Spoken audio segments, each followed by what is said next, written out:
If you follow markets as closely as we do, you may be aware of seasonal patterns when you compare quarterly or even monthly returns of equity indices. Looking at the S&P 500, which we view as the most widely followed global equity index, since 1998, a period of 26 years, the best performing quarter on average was the fourth quarter, and the lowest performing quarter was the third quarter. And the most extreme months are in those quarters. Since 1998, the single best month of the S&P 500 was November, with an average price gain of 2.2%. And the worst performing month was September, with an average price decline of 1.6%. There have only been 2 months that have shown an average decline over that period. The second one, other than September, was February. But the 1.6% September decline is just the average return. And in the 26 years of 1999 through 2024, September was lower in 14 years, a little more than 50% of the time.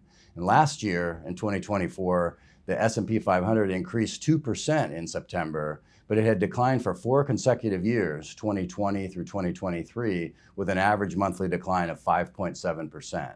We don't advocate altering long-term investment objectives in response to seasonal trading patterns, but these seasonal patterns can be part of understanding market forces on portfolios. Historical September weakness in equities can be linked to some behavioral patterns in our view. This includes Wall Street traders returning to the office and resuming full schedules after Labor Day vacations. It's also a time that many portfolio managers start to rebalance portfolios looking ahead to the fourth quarter. And finally, many mutual funds and other institutional managers follow a September fiscal year, which leads to tax loss selling or harvesting and other portfolio positioning, which can add to market volatility. So what does this historical pattern mean for 2025?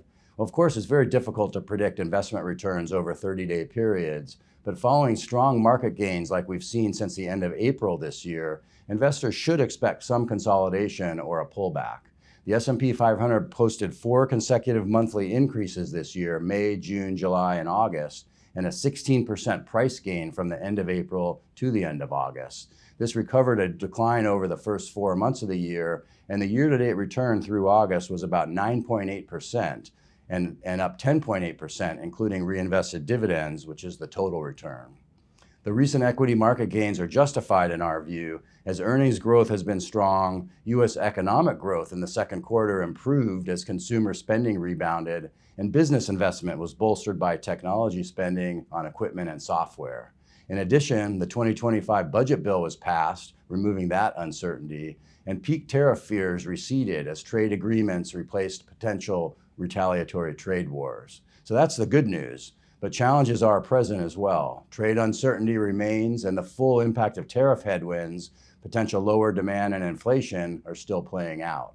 Also, monthly jobs growth has slowed, and long-term interest rates in the U.S. remain elevated despite expectations for the Federal Reserve Bank to soon resume moving short-term interest rates lower.